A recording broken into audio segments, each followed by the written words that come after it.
Hello my amazing viewers, welcome back to Cook with Grace Kisui. So in today's video I'll be showing you how I use one stone to kill two birds. Yes, why is me one stone? Now we are going to be making carrot fufu, and still from there we'll still be making our juice. Okay, so as you can see from the starting of the video, I've already blended my carrot and I sieve it. Okay, now drop the chaff separately, don't add anything, just only the carrot, drop it separately. Okay, then the water of the same carrot I extracted, I used the water and added my orange juice. You can put your honey inside, whatever you want to add, then blend. Once you blend, you sieve. Once you sieve, you put in the refrigerator for it to cool, then you preserve it. Fine. Then straight I dive into making the fufu. Now this is the chaff with all I dropped, okay, from the carrot.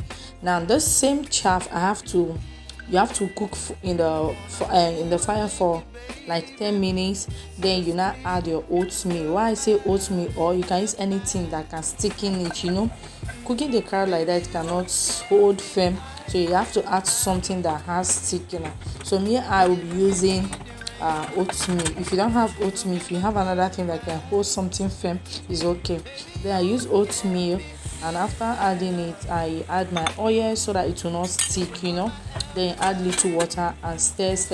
You cover, allow it to for 10 minutes, then you come back later and stir, and your carrot fufu is ready. You tie and put in serve and eat with any soup of your choice. Okay, so if you be trying this recipe, let me know.